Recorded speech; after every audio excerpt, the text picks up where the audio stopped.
Welcome to Tammy Nation. Let's go.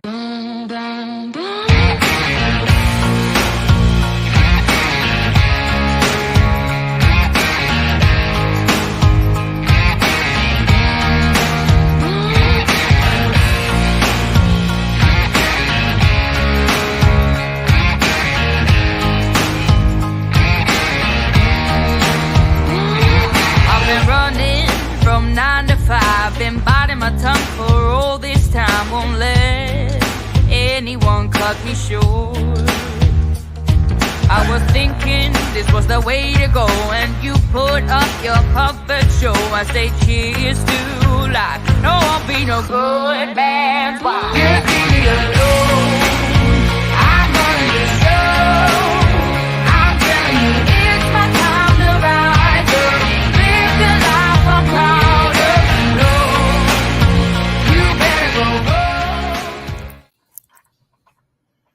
Good afternoon, everybody. Welcome back to Tammy Nation. It is 3:27 in Wednesday afternoon, June 7th. Welcome for those of you that are able to catch this right now. I know that Eastern Standard Time, even Mountain Standard Time, probably is the middle of the workday, but I did some stuff this morning. I've got some stuff to do in a little bit, and I wanted to put another show out there with some of the headlines and things that are going on in this world of ours, because it's been a busy one. And, to me, it's kind of getting exciting. We've had a lot going on that hasn't been so exciting, but this whole political arena and battle for 2024 is heating up, as I've been saying. And we've got some new people that have thrown their hats in the ring, and we've had some stuff come out. So I wanted to put that out there.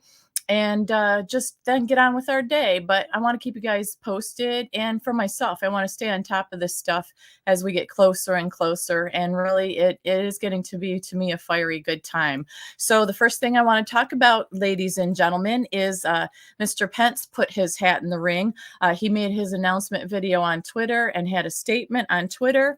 And in his statement, Mike Pence said, "I believe the American people and I have faith in God, and it's not done with America yet. Nothing, no one, God's not done with America yet." He said, "Together we can bring this country back, and the best days for the greatest nation on earth are yet to come."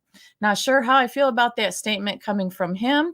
I'm trying to be impartial, but we all know the history with him and the things that he's said and done. But as we say, everybody can change. So let's see if he bucks up to his words and see how this goes for him. He said also that different times call for different leadership. And he said, "Today, our party and our country need a leader that'll appeal, as Lincoln said, to a better angels of our nature and angles of our nature." So he said, "Today, our party and our country need a leader that'll appeal, as Lincoln said," quoting Lincoln, "to the better angles of our nature." So now he's quoting Lincoln and stuff. I'm not so sure about him. Like I said, he's gone through a lot of different things. We all know what happened with the whole, he could have flipped I can't say the word because, but with the V word. So we weren't happy with what he did with that. And he said that, while it would be easy to stay on the sidelines, that's not how I was raised. That's why today, before God and my family, so he did put God first. He said, "Before God and my family, I'm announcing I'm running for the president of the United States." And actually, he's already secured the third spot in national polling. Some tracking that was done by a company called 538. Pence has a 5.4% support in the GOP primary field.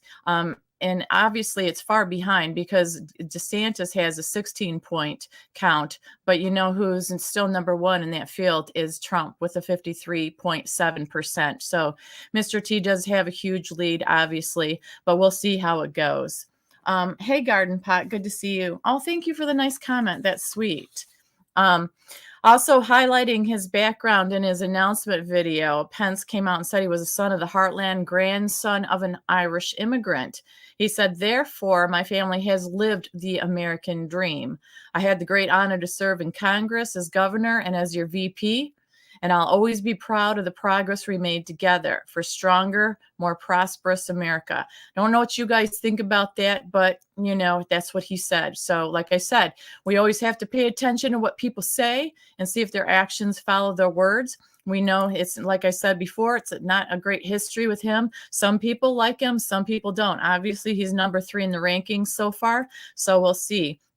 He also did take aim at Biden and the Dem Party, saying that today our country's in a lot of trouble. President JB and the radical left have weakened America at home and abroad. The American dream is being crushed under runaway inflation. Wages are dropping. Recession is looming. So he said also our southern border is under siege and the enemies of freedom are on the march around the world. And we're still timeless American values are under assault as never before. We are better than this. So this is all what Mike Pence had to say in his announcement in his video on Twitter and stuff. Yeah, there might be a little bit of truth and lies in there. Got to decipher the difference. I agree with you, Garden Pot. That's how it is, though. These guys come out, as we know. They say what they think we want to hear. And then it's their actions follow what they say. We all know that he hasn't always done that. Where has he been all along? I don't understand it. It's the first time too in history that VPs come out to run against the former president as well. So I find that pretty interesting. So this is already heating up to be an interesting little bit of tid here going on. And also another person that put his hat in for the bid was Christie. I don't know if you guys heard about that either, but I watched the video of him making his announcement. And I don't know about you guys, but, he was sitting there going finger pointing and ramming his finger and hands at the people there, the crowd gathered there. And when he talked, it's almost like, listen, I'm going to tell you how it is and you better listen to me and blah, blah, blah, blah, blah. You have to be very careful with that when you're in the political field like that, the way you handle yourself when you speak is a big deal, especially on the national forum like these guys are doing. And I know it doesn't seem fair or right because certain people are better than other people. People have twitches on all that kind of stuff. I get it. But to come out aggressive and stuff, almost like he's trying to force feed you what he's saying so you believe him is just, it's not a way to come off to me in a good light. To be strong, to be confident, to know what you're talking about goes a long way. I really don't think that you have to just be so aggressive as you head out there. And let's not forget, in 2012, he hugged up on and was all about Mr. Obama there. He dissed Romney. And many feel that he dissed him and tried to sidetrack him because he wanted Romney to lose the bid back then. So he was all up in Obama's face and all about him. And don't forget this fact either. In 2020, he was advising Mr. T and getting him ready for the debates. And he was advising him all up in his business on the inside, helping him supposedly win the bid for president back then in 2020. So my question is, that was only a few years ago, right? So when did his opinion of Mr. T change and flip? And why did it flip? Because we know he's made very, very nasty statements and comments about Mr. T. And my question is, was he always a Trump ally or was he acting as a Trump ally, because you should know the path that you follow. If you're following him and he's working with Mr. T and he's setting him up and get him ready to do these debates in 2020, there should be a progression of him explaining why, he's all of a sudden he's switched up on him and he doesn't agree with him and now he's running and all this kind of stuff. So, when they jump like without having a connection, let's say jumping the bridge without having a bridge, they're just flip-flopping from one side to the other or one belief to the other without any explanation. That's not openness. That's not clarity. That is, to me, shady business underneath all of that. It's like a veil. It's like a persona they put on to get what they want at the time they want it, and then they flip it up on you, and you're not supposed to ask questions. Well, of course, Mr. T's already come out with a statement and a comment on Christie's little announcement. And it is true Trump style. And he says, how many times did he use the word small? Actually, his speech was small and not very good. It rambled all over the place and nobody had a clue what he was talking about. It was hard to watch and it was boring. But this is what you get from a failed governor, New Jersey, who left office with a 7% approval rating and then got run out of New Hampshire. And he says, this time it won't be any different. So this is what I love about it. Even though it's Trump saying it, we need more people out there who know how to play verbal pong like Trump does, because I believe he's a master at it. When he debates, when he calls somebody out, it's like boom, boom, boom. He's got all the details. He's got all the facts. He reminds us of, he doesn't just respond in the moment, right? He doesn't just react. And whether it's his advisors and writers of his speeches, it's like a whole team effort, I'm sure. It's not like Mr. T has time just to sit down there and type this stuff out. I get that. But what I'm saying is your team behind you to lift you up and support you is just as important, if not more so, than you being the talking head. I've always said that in the choice of excellence of people out there, they have great supporting people around them. If you try to do anything like this alone, you're just not capable. And the humanness of it, you're not capable. There's too much going on everywhere. Look at us just trying to keep up with what's going on now. It's hard to keep up with stuff. I'm sure I'm missing stuff or comments about this, and I'm pulling all this stuff hot off the presses as it comes immediately. And like I said, by tonight it can change. So you do have to have a stable base around you to lift you up, keep you on top of things, and so you don't make a complete fool of yourself out there when you're running for the presidency, right? So that's what I love. These people, as much, if they stop spending so much time despising the man over all these years, they could learn something, a clue from him on how to speak, what to speak, and how to get her done. And too many people just get emotionally triggered by him. He pulls their trigger, man. He gets them going, and they react. And they react as less than what they could be. You know what I mean? If you're going to run, if you're running to have the seat to run the free country, right? And you're the head guy, you have to be able to keep it together in debates and the verbal pong. I call it verbal pong or verbal darts back and forth. You know, you can't have a champion over here and then you're down here as a rookie starting and expect that you're going to have any close debate with this person. They're going to sweep you under the rug and the carpet without a second thought. And that's why these few sentences that Mr. T came out against Christie, man, it was succinct. It was like bang, bang, boom. And he covered everything. And there's no debating that. You know, Christie, like I said, he's gone on and rambled about Mr. T, calling him names and stuff. And I've always said name calling is juvenile. It's absolutely ridiculous. Unless, you know, when he says, you know, and he used Christie's words against him by saying, you know, Christie did say small. He kept pointing and saying small in this video. If you haven't seen the announcement, go back and watch it. It's not that long, this video that Christie put out. But Mr. T, for him to say he rambled all over the place, pointing fingers, and that his speech was small and not very good. It's a very simple sentence, but it had a huge impact. It didn't have to be dressed up in all this fancy words and stuff. He just like, boom, he just nailed it dead on. Hey, D-Dog, it's good to see you.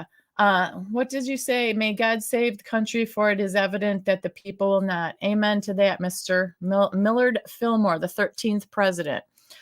Hey, Christopher Sandor, good to see you too. Hey, back at ya. So I thought that was pretty good. You know, like I said, Trump is a master. People can learn from him. People should learn from him. You know, I'm just saying he's a wit at it. It's like, I can't wait for the debates. Should they happen? Should that occur? It's supposed to occur. We'll see, but it's going to be amazing. Also, DeSantis is under fire because another new thing coming out on him. Basically, there's a fundraising event for his presidential campaign that's coming up. And it's supposed to take place in D.C. next month. However, it's hosted by a lobbyist for the Jabberdoodle people, the company that begins with the M. Okay. You know, I got to do that little dance still. But it's from Daily Mail. And they said that the same time the governor has called for the grand jury investigation into that M company over the Jabberdoodles and manufacturing of puberty blockers. So the lobbyist is Mark Lampkin. He has also represent Chinese-owned semiconductor company Fujian Jinhua, which brewed the storm against Mr. T's campaign to continue their allegations that DeSantis is a globalist. And then it says, although Lampkin, who is hosting the fundraising event, registered himself as a foreign agent to represent Fujian Jinhua. And I hope I'm saying that right. But Jason Miller, who is the Trump senior campaign aide and the former White House advisor, he said DeSantis is a sellout, and he slammed the fundraising event. He said it's no surprise. Now, this is his opinion. This is Jason Miller, and the inside. This is what he has to say. He said that it's no surprise Ron would do a fundraiser with a lobbyist for a Chinese company, considering his globalist masters at the Club for No Growth have a China first trade policy. So he said DeSantis has had a lot of hypocrisy surrounding the little jabberdoodle there, and his willingness to accept money from a representative of a company manufacturing puberty blockers also shows he's willing to sell out for anything if the price is right. So it's pretty brutal. It's pretty brutal words, you know. So we'll see what the comeback from DeSantis is, because also there's records on this, and it says that the manufacturing drug company AbbVie pays Lampkin's firm $240K per year to lobby in DC. This is according to the Daily Mail. You can go there and read it. They said that in addition, the M company is paying the lobbyist $320,000 a year for issues related to the mRNA drug discovery, drug development, and vaccine technologies, according to the outlet. So basically, there's a lot of critics. It sparked concern and speculation about DeSantis because he signed into a bill into law last month that bans gender-affirming care for minors, including the puberty blockers. He also blamed the rise, DeSantis did, in child sex change procedures, he said, on an ideology charged small group of folks within the medical field and medicine. He says they're trying to do the change operations on minors, giving them things like puberty blockers and doing things that are reversible to them. So he signed the bill into law. So he also, DeSantis, so this is what I mean, he flip-flops. It's going back and forth, and these people are calling this out in the Daily Mail. DeSantis also called the Florida Supreme Court in December to conduct a grand jury investigation into the wrongdoing of the pharmaceutical company, as well as others in regard to the jabberdoodles. So the petition that DeSantis put in forth, it refers the M company 11 times, and it states an investigation is warranted to determine whether the pharmaceutical industry has engaged in the fraudulent practices. So, you know, it's back and forth. It's like he's signing all this stuff, he's putting this in, yet however he's receiving, or he doesn't have a problem taking money from these very same people he's putting this in against for this thing that's coming up in DC for his campaign. So we'll see if he comes out and talks about it at all. This just broke today. We'll see if he justifies it, or see if these people are wrong with their numbers and stats or whatever. But, you know, I just think it's good to put both sides out there, put out what's out there, and then you guys make up your minds and decide, and you just have more information, because if all the information is only tilted one way, you're only getting part of the story. So that leads me into the next thing. KellyAnn Conway. So I used to be a big fan of KellyAnn Conway, and, you know, when she was in the White House there, and, you know, she's had her ups and downs, you know, split. She's came out against Mr. T and stuff, but I found this interesting because she came out and yesterday she was on Fox News and talking about Cornel West. And remember, I spoke about him yesterday. I said that he's putting his hat in the ring for the People's Party. Hey, John, it's good to see you. Yeah, where does all their campaign money come from? That's what I'm saying. We just need to expose all this and figure it out. That's why, you know, all this is like whoever has the most money and whoever has the most on their side wins. It's ridiculous. It's so ridiculous. You know, what started out as us putting a check mark on a piece of paper with a pen or pencil, I mean, has gotten so way out of hand. But I'm glad that it's exposure, because remember, everybody was loving on Ron and thought that everything was great with Ron and he was doing all these great things. But as you dig deeper, apparently there's connections that are kind of shady. So it's about translucency. It's about exposing everything. It's about being transparent and fair. You're running for the president of the United States. You shouldn't have any underhanded dealings. And if you find out through, maybe it's your people, your campaign people, maybe it's whoever that works on you that's on staff. If you find out that they've connected you or involved you in this kind of thing with these people, you need to fire them or get them out. And you need to come out and talk about it. You know what I mean? If you don't come out and talk about it and expose it and say, hey, I'm against this. You guys know that I put this and this and this. I'm against these jabberdoodles and what the pharmaceuticals might have done. This is what I did for you to find out what really happened. That's what he should do if this is all true. And if it is true and he doesn't come out against it, there's a problem. There's a big red flag for me there. I don't care if you thought he was the next superhero or not.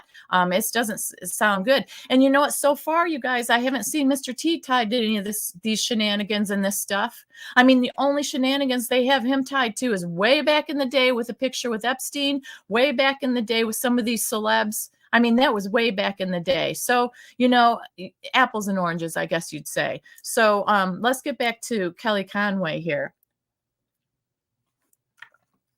I had to have some more coffee because I was like, okay. So Kelly Conway was on Fox News yesterday, and she was talking about that Cornel West. And remember, I talked about him yesterday.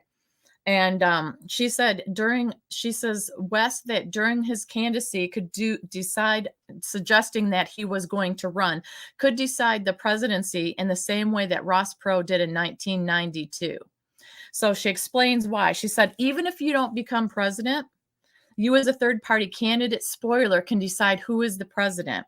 She said this happened in 1992 when we had Bush 41 as the incumbent, and a guy named Bill Clinton, the Arkansas governor, got elected with 43.5% of the vote because Ross Perot, why? He got 19% of the popular vote, even though he didn't rack up any electoral votes. And that's why it's important to know how this all works, because what's happening is this Cornel, you may laugh at him and say, he doesn't have a chance, or, there could be supporters out there for him as well, and hoping that the People's Party wins, of course. But the thing is, if you play to win and you're Cornel West and you're not satisfied with the trajectory of the Democratic Party being progressive enough for you under a Biden-Harris administration, then you'll run to the left of them. Number one, she said, this is if you play to win, okay? She said, number two, he will make a play for people who feel forgotten and abandoned by the Dem Party and feel like nobody's listening to them, including them. It is part of how Trump won in 2016, but I think he can do it from the left. So it's the same kind of game plan here.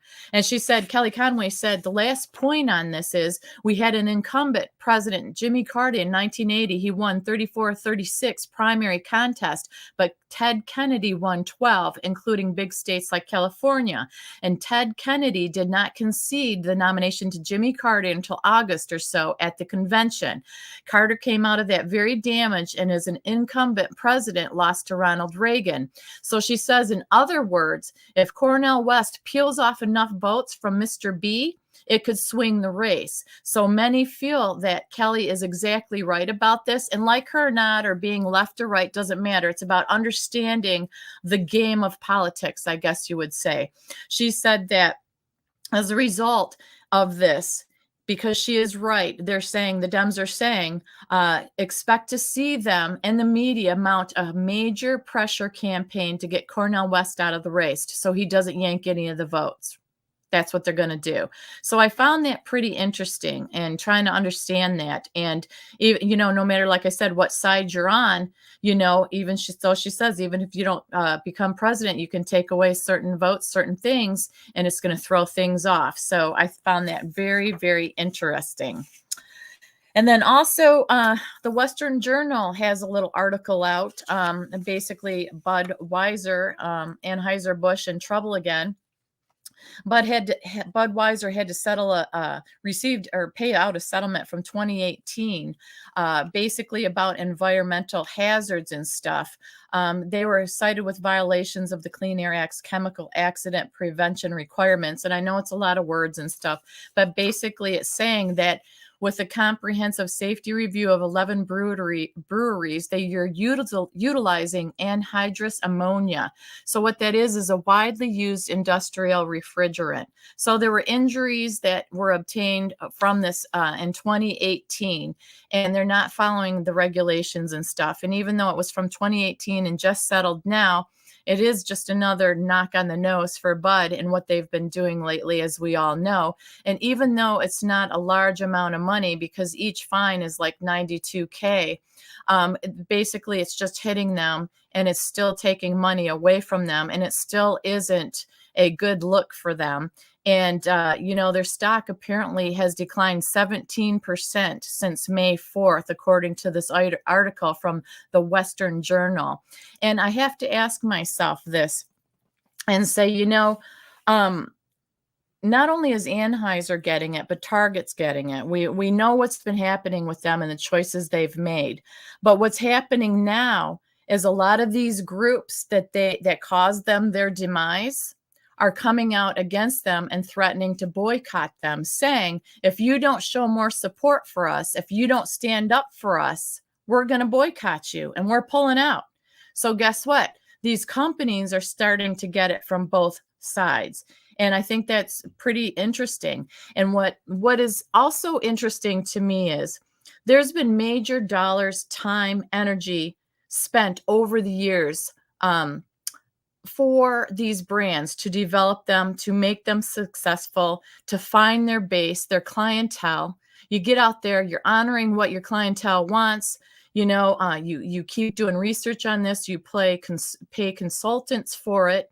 So why would you risk years of work, effort, and money to switch everything up suddenly for something that is basically trending, something that is against the base that you are appealing to? You look at Bud and who they were appealing to. You look at Target, who are they appealing to? And all of a sudden, these companies decide, oh, well, we're not going to pay attention to these years of building our business up and what has worked, that we're successful and we're grown. We don't care. We're just going to listen to shareholders or consultants, and we're just going to go ahead and do what they want us to do, because then we'll stay afloat.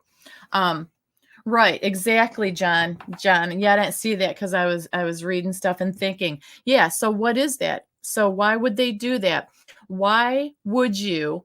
I mean, if you and I owned a business and it was a multi-million-dollar, billion-dollar business that we have worked our butts off for years to hone in on so we can grow and expand and be successful, why would we toss that out the window? It doesn't make any sense, especially to flip it up for, I'm just saying this is a trending agenda right now, because we've seen different little agendas that are trending from, the electric cars and, the don't do batteries. We went through the paper straw thing where plastic was terrible, plastic bags and plastic straws. So we went back to paper straws, which never made sense to me, because back in the day, we used to use paper bags for groceries, and they never switched the paper bags out. They wanted us to buy our own organic bags and pay $1 or $2 for them at the store instead of them supplying them.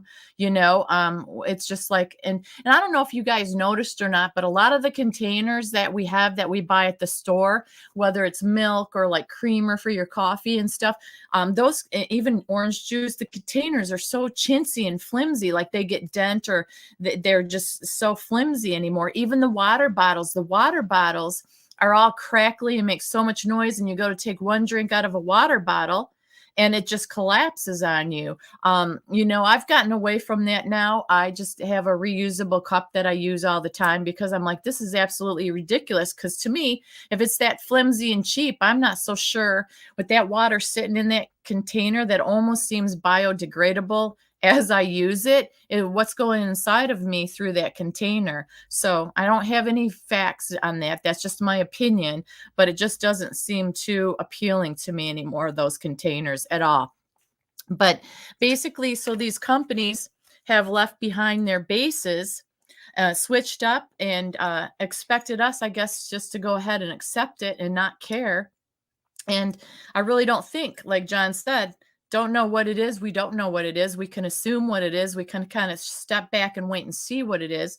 But it's really not about these companies growing and expanding anymore and trying to make the majority of their bases happy anymore. I really think that they've just left their bases behind, and they don't care about the growth. They don't care about any of that. These shareholders slash investors, controllers, whatever you want to call them, have a certain agenda out there that they want accomplished all across the country, all across these different major corporations.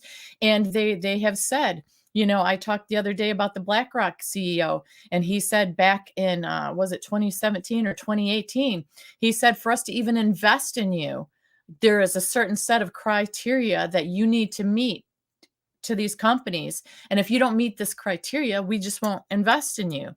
And that is a ridiculous amount of power. It's a ridiculous amount of control. That's not free enterprise and stuff. They always say America's land of the free enterprise. You can build a business. It's the American dream. And it's not that way at all anymore. And we just, I know you want to do it as well. Just get that back. And I, for one, would like to see the collapse of these companies. But I said the other day on the show too, the problem with that is the people that have at the top that own these companies, these shareholders and stuff, and the so-called owners have all this money. They're not really the ones that are suffering. It's you and me, the hard worker, the 9-to-5ers, the ones that are struggling to try to get good insurance, a decent paycheck to make ends meet. We're the ones that get laid off. When they downsize and they let go, we're the ones that suffer the consequences. But my thing is a temporary inconvenience, worse than what's going on now and the way the companies have, because even if you're a loyal worker anymore, it doesn't hold a candle to anything, because they've replaced the workers, as we know, with the machines or the self-checkouts. We've gone round and round about that. There's less people in there anyhow. So whether you're a dedicated employee trying to make ends meet or not, they don't care. These companies have gotten so big, they don't care. And it's just the technology's coming in to wipe the human person out and replace it with equipment, and it's just, I don't know what the answers are. It's just conversation to have. It's thoughts to think about. And, actually I was at a little lunch earlier today, and they were talking about, the people at the table were talking about how these companies, how they've changed and how they don't care about the worker, and how, back in the day, it seems like it's the same thought process with everybody. Back in the day with the farmers and knowing the neighbors and the farmers, you could get good food from them. You support each other in the community and stuff. And that seems the general consensus out there, that people really would love to go back to that kind of living and that kind of environment, to get away from all this, as good as technology can be. It's okay if it's there to use. I can communicate with you guys. We all communicate through it. But the problem is when it becomes an addiction or your only way of life, and we lose our sense of humanness. You lose our sense of being able to communicate, where we're just looking at a screen with all this writing on it, or we're looking at a screen and just playing games all day and night. We lose our sense of, I think it's a certain kind of conditioning, just like if you watch the TV too long.